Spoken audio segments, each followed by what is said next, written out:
뉴스쇼가 수요일에 마련하는 코너입니다. 라디오 재판정.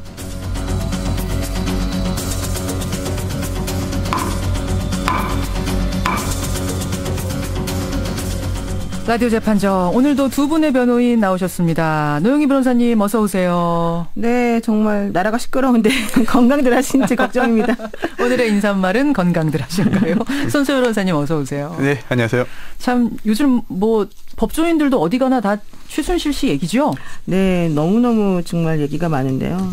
이따가 좀 잘 풀어보겠습니다. 네. 그 수많은 혐의점들 가운데 두 분이 개인적으로 가장 좀 원통한 부분, 분노하는 지점은 어디예요? 손 변호사님, 어느 부분이 제일 좀 화가 나세요? 국민으로서. 저는 사실 그 혐의점보다도 법적인 것보다도 좀 뻔뻔한 사람들이 너무 많은 것 같아요. 이 세상에. 예, 그래서 이제 그 직접적인 그런 관련된 그런 그 뭐 안종범 전 수석이라든지 이런 사람들이 다 국회에서 모른다, 아니다, 관련 없다. 얼굴도 모른다. 예, 정말 그렇게 자신 있게 얘기하는 걸 보고 정말 그런가 싶은 생각도 잠깐 했거든요. 그렇죠. 아닐 가능성이 높아 보입니다. 사실은 이제 그런 생각을 손 변호사님처럼 생각했던 사람이 많은 게 아니 우리나라의 청와대 수석 아닙니까? 그러니까요. 그 높은 자리에 있는 사람이 설마 국회에 나와서 거짓말을 할까? 얼마나 당당하면 저렇게 싶었어요. 할까 싶었는데 만약 그게 아니고 정말 뻔뻔한 거짓말이라고 한다면 그때 느끼는 박탈감, 상실감은 지금보다 훨씬 더 클 것 같습니다. 노 변호사님은 어느 지점? 저는 이제 청와대 국정농단 행위, 그다음에 최순실 씨 일파들이 보여주는 그런 그 비겁함, 또 뭐 이 정무수석 등 뭐 하여튼 수석들 내지는 행정관들 이렇게 박근혜 대통령을 보좌하던 사람들이 보여주는 무책임함. 네, 이런 것들이 정말 너무 슬프고 더 중요한 건 이런 사람들에 의해서 우리나라의 정책이 좌지우지되어 지금까지 왔다는 게 너무너무 사실은 정말 가슴을 쓸어내리는 거죠. 더 큰 일이 일어나기 전에 이쯤에서 그래도 발각이 됐다는 것 자체가. 그냥 그나마 감사. 네. 그러니까 이제는 막 화를 내다가 우울해지는 단계예요. 집단 우울증에 빠질 것 같은 국민들이. 그런 단계. 무력감이 제일 큽니다. 사실. 지금 청취자 한 분은 뉴스 듣고 있으면은 바람 방송 같다. 윈드 바람이 아니고 암을 유발하는 방송이. 요즘 뉴스들이 정말 그렇다. 화가 나서 못 보겠다라고 할 정도가 지금 민심입니다. 오늘 최순실 씨에 대한 구속영장 청구가 뭐 되는 날이죠? 예, 되죠. 48시간 안에 긴급 체포한 이후에 48시간 이내에 영장을 청구해야만 계속해서 신병을 확보할 수 있기 때문에 당연히 오늘 될 겁니다. 어떻게 무리 없이 구속될까요? 그렇죠. 이 정도 사안이라면 뭐 당연히 구속해야 됩니다.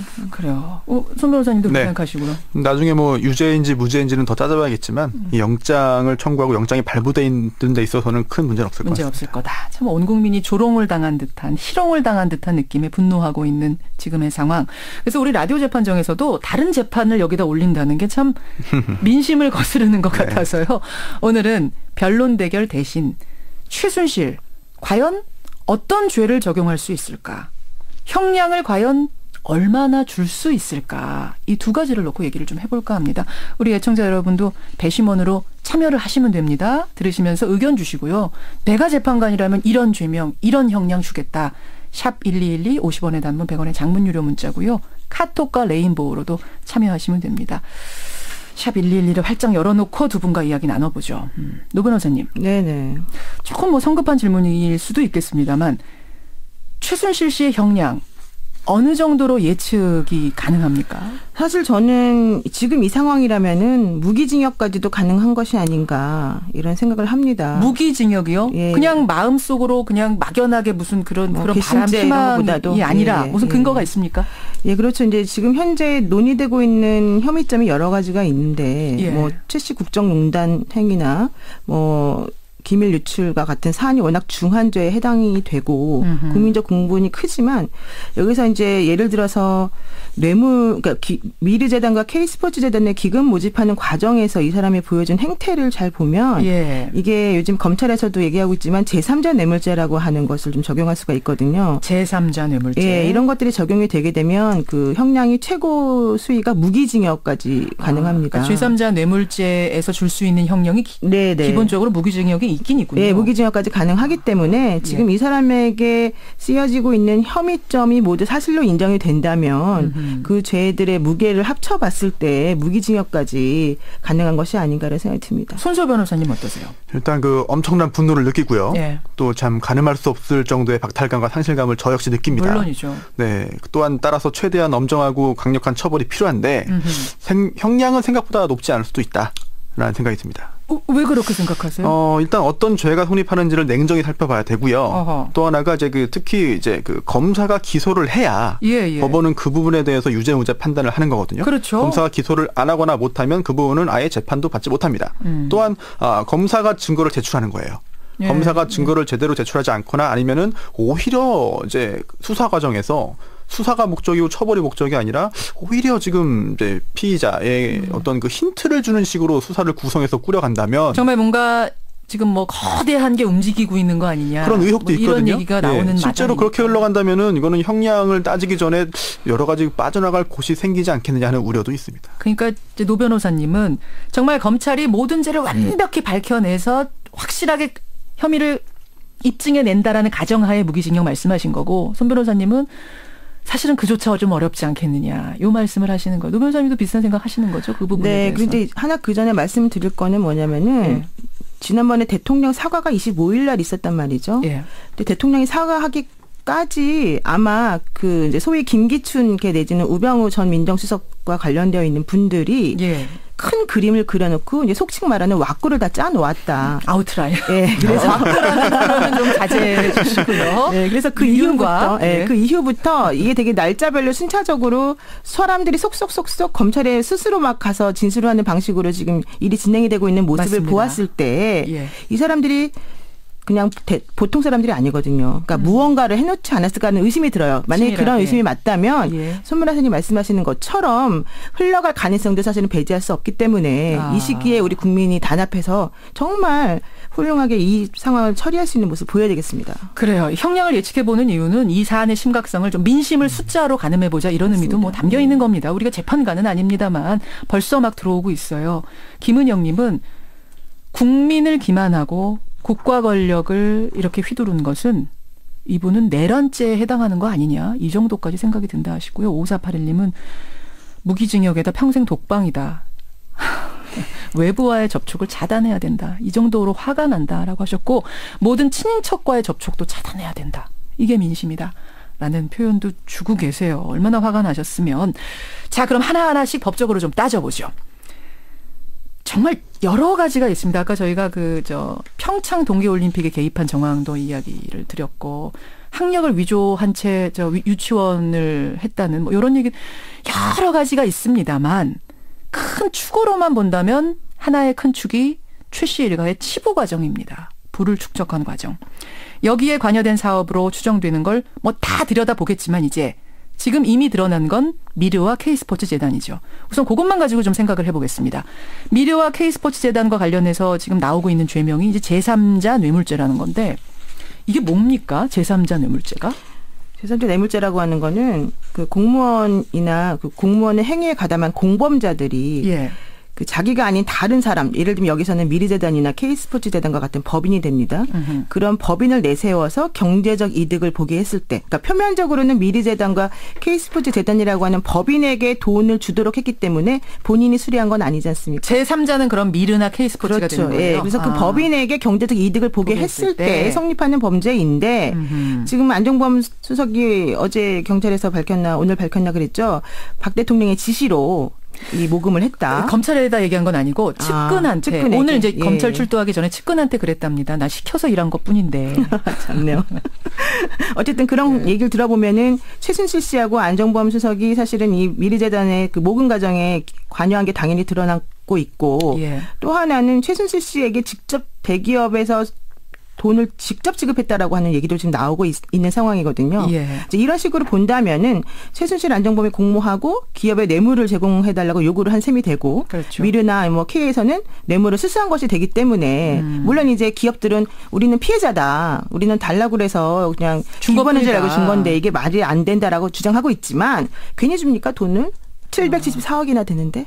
뭔가 대가를. 그럼요. 대가를 당연히 바라고. 당연히 바란 예, 거다. 이게 정경유착에 고리가 이런 식으로 형성되는 그럼 거 기업도 아닙니까? 피해자가 아니에요? 그럼요. 이런 상황에서는 기업이 안정범 수석에게 직접 안정범 수석으로부터 전화를 받았다는 증언도 있어요. 예. 그렇게 되면 이거는 재단에 돈을 주는 게 아니라 순수하게 이 여러 가지 뒤에 있는 배후 세력 내지는 청와대 이런 분들에게 돈을 준다는 걸 알았을 가능성이 크기 때문에 예. 그 점이 인정이 된다면은 기업들도 사실은 처벌을 받아야 되는 기업들도. 거죠. 지금 제3자 뇌물 제공죄가 성립하려면 이제 부정한 청탁을 받아야 됩니다. 네, 그래서 이제 그 부정한 청탁이 있었는지 여부를 냉정하게 가려봐야겠습니다만 만약 그게 인정이 안 돼서 제3자 뇌물 제공죄가 되지 않는다고 하더라도 예. 기업체 입장에서는 기업체 입장이 맞을 수도 있어요. 주장이 정말 피해자다. 정말 돈을 뜯긴 걸 수도 있거든요. 뭐 삥 뜯겼다 요새. 예. 근데 만약에 이제 그렇다 하더라도 그렇게 된다고 하더라도 이제 그 안종범 수석이나 청와대 관련자 또한 거기에 또 가담한 최순실 씨의 범죄가 없어지는 건 아니거든요. 따라서 구체적으로 어떠한 경위로 이 막대한 돈이 기업체에서 나와서 흘러갔는가 그걸 조사한 후에 거기에 맞춰서 법조를 적용하면 될 것 같습니다. 사실은 1억만 넘어도 처벌을 받는데 10년 액수로는 이상이죠, 지금 원칙적으로는. 1억만 넘어도. 예, 1억만 넘어도 10년 뇌물죄의 이상. 경우는 10년 이상 징역형이기 때문에 이제 특가법이 적용되는 건데 원래는. 예, 지금 노 변호사님 말씀하신 대로 1억이 넘어야만 처벌받는 게 아니고요. 일단 아주 적은 액수라도 제3자 뇌물 제공을 했다면 처벌을 받는 건데 1억이 넘으면 이제 그 특정범죄 가중처벌 등에 관한 법률에 따라 가지고 가중처벌되는 거죠. 그렇군요. 근데 지금 액수로는 774억이니까 대가성 부분만 입증이 되고 이게 지금 이 뇌물죄에 해당된다는 것만 입증되면 정말 아까 말씀대로 무기징역이 최고형이고. 근데 최순실 씨 같은 경우에 이런 뇌물죄는 실제 안 받아도 됩니다. 요구, 약속, 뭐 수수 여러 가지 행위 태양이 있는데 요구만 해도 사실은 처벌이 가능한 거죠. 원칙적으로 뇌물죄라고 하는 요구만 것은. 사실만 밝혀도. 네네 그렇습니다. 네. 그럼 이거 밝힐 수 이 정도도 못 밝혀요 검찰이? 밝힐 수 있지 않을까요? 그렇죠. 그러니까 의지만 밝혀야 있으면. 되죠. 의지만 있으면. 네. 의지의 문제. 오늘의 핵심 단어는 의지만 있으면. 의지의 문제인데 바로 그 부분인데 과연 이제 의지가 어느 정도 있고 청와대가 얼마나 정말 손 떼고 정확하게 이걸 수사하라고 이야기를 할까. 이 부분이 관건인데요. 여기서 잠깐 청취자 질문들이 들어옵니다. 청취자 질문들 쭉 이제 많이 들어오는 질문 중에 하나가 이게 지금 최순실 씨가 이런 국정농단을 하고 권력을 휘두른 데는 박근혜 대통령이 있지 않느냐. 박근혜 대통령이 정말 아무것도 몰랐던 걸까? 이렇게 문서가 가는 걸 몰랐던 걸까? 연설문 고치는 걸 몰랐던 걸까? 그럼 박근혜 대통령에 대한 조사와 처벌은 어떤가라는 문자가 지금 굉장히 많이 들어오거든요. 이 부분 한번 보죠. 지금 법무부 장관은 어차피 현직 대통령은 헌법에 의해서 형사 소추를 당할 수 없기 때문에 그 얘기는 이제 기소를 할 수 없다는 거죠. 그렇습니다. 기소도 못하는데 수사가 무슨 소용이 있느냐. 수사도 못한다라고 이미 입장 냈거든요. 그렇습니다. 손 변호사님 왜 웃으세요? 수사를 빨리 해야죠. 할 수 있다고 보십니까? 그렇습니다. 해야 되죠. 해야 되고 할 수 있습니다.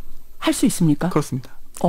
근데 이제 그 형사상 소추를 재직 중 형사 소추를 받지 않는다는 것은 무조건 안 받는 게 아니고요. 그 내란이나 외환 등의 아주 국가의 안보를 위협하는 큰 죄를 지었을 때에는 또 가능하거든요. 내란과 외환인 경우에는 가능하다. 그래서 이런 경우에 대통령에 대해서 할 수 있는 게 이제 법적인 조치가 하나가 있고 정치적인 측면에서의 탄핵이라고 하는 게 있거든요. 근데 일단 법적인 면에서 봤을 때는 형사소추를 재직 중에 못하게 되어 있지만 그 여러 가지 예외 조항 우리나라의 안보를 해치는 그런 상황을 했다면 사실은 할 수 있는 거가 있기 때문에 사실은 검찰이 어느 정도의 의지가 있어서 대통령을 수사해야 된다는 생각을 하느냐 안 하느냐가 이제 중요하고요. 그래서 만약에 근데 그렇게까지 가지 않는다면 탄핵을 통해서 이분의 행위에 대한 책임을 지도록 하는 것이 타당하다라고 하는 것이 이제 제 생각인 거죠. 헌법에는 이제 그 재직 중에 그 내란이나 외환에 대한 죄가 아닌 경우에는 형사상 소추를 받지 아니한다라는 규정이 있어요. 그런데 수사가 가능하지 않냐는 사실 헌법에 규정이 없습니다.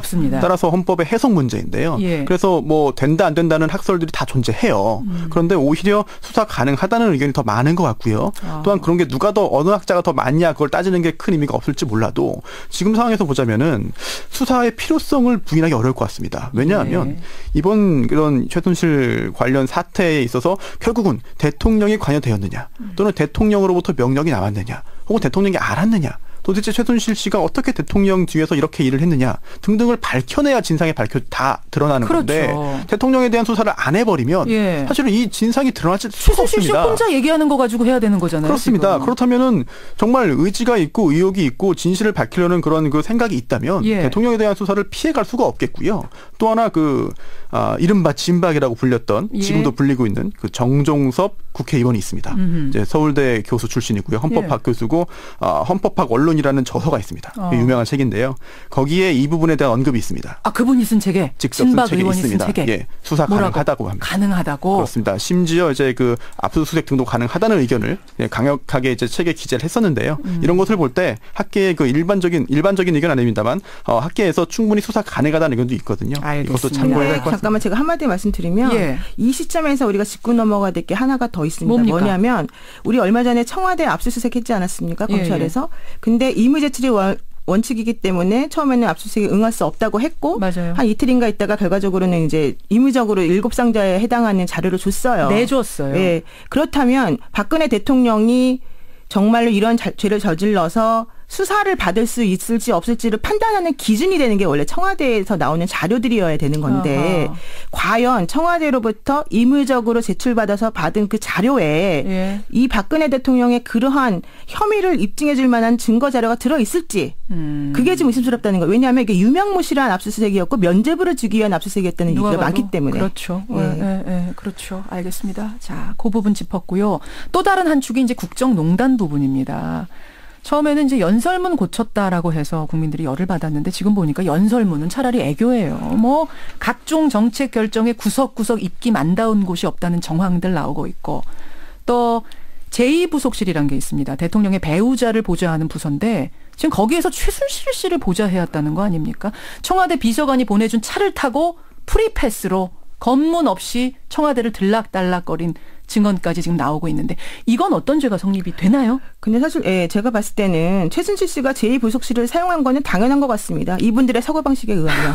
왜냐하면 아까 말씀드렸듯이 제2부속실은 원래 대통령 영부인을 위해서 존재하는 배우자. 곳이잖아요. 예. 그런데 최순실 씨의 행위를 보면 박근혜 대통령의 배우자처럼 사실 행동한 거예요. 대통령님의 오시며 정치적 조언이며 여러 가지 모든 것들이 다 일일이 간섭하고 관여하지 않았습니까? 결과론적으로 보면 물론 이건 우스갯소리로 제가 드리는 말씀이지만 그분들의 사고방식에 의하면 당연한 행위였다라는 게 이제 얘기가 되겠죠. 그러나 법적으로는 어때요? 그런데 이제 그런 행위 자체는 실제적으로 따지게 되면 그 국가의 그런 공용물이나 시설물 이런 것들을 함부로 사용한 그런 부분이 있기 때문에 그런 쪽에 관련된 그 죄를 물을 수가 있는 것이고 또 하나는 그 국정농단과 관련해서 얘기될 수 있는 게 바로 외교상 기밀누설죄, 군사기밀보호법 위반, 대통령 기록물 관리법 위반, 공무상 비밀누설죄 등이 성립할 수 있습니다. 예, 손 변호사님도 동의하세요. 그런 정책들 문건으로 쭉 봤다는 거, 수정했다는 거, 죄를 물을 수 있죠. 물론 당연히. 잘못된 행위이고 나쁜 행위인데 과연 법적으로 다 유죄이냐? 좀 전에 말씀드린 그 부분 다 적용되냐 여부는 또 다른 문제인 것 같아요. 왜냐하면 초안 상태라고 한다면은 사실은 그 부분은 이제 그 대통령 기록물 청와대에서 생산된 문서라고 볼 수 있겠느냐 이 부분에 이론이 있을 수 있고요. 또 하나가 이제 그 과연 비밀이냐? 과연 비밀의 범위를 좁게 보는 게 최근 판례 추세거든요. 따라서 이런 점에서 볼 때 물론 나쁜 행위이고 비난 가능성 높고 정말 잘못된 사람이지만 여기에 대해서 과연 끝까지 유죄 판결이 나올지는 좀 지켜봐야 될 것 같습니다. 참 이게요. 20분 안에 될 얘기들이 아니네요. 오늘 하여튼 되는 데까지 얘기해보고 다음 주로 또 재판정 기약을 할 텐데 청취자 문자 한번 보면요. 2172님은 상처받은 국민 1인당 하루씩 징역 줍시다. 예, 이런 얘기 하셨고 소해피님은 무기징역도 부족하다 싶은 게 지금 심정입니다. 예. 외국 같은 경우 보면 5만 년 뭐 이런 것들 주던데 이렇게 좀 줬으면 좋겠다 하셨고요. 9088님 국민들의 삶의 의욕을 상실케 만든 죄, 국격 추락죄 이런 거 다 죄명으로 적용시켜야 된다. 하지만 좀 비관적이다. 정말 입증 제대로 해나갈까? 이런 거 걱정하신 분들도 꽤 많이 계세요. 예. 이런 바람이 정말 제대로 죄 받게 하자는 이 바람이 검찰의 가슴에도 닿았으면 좋겠습니다. 두 분의 변호사님 고생하셨습니다. 네, 고맙습니다. 라디오 재판정 손수호 변호사, 노영희 변호사와 함께 저도 물러가겠습니다.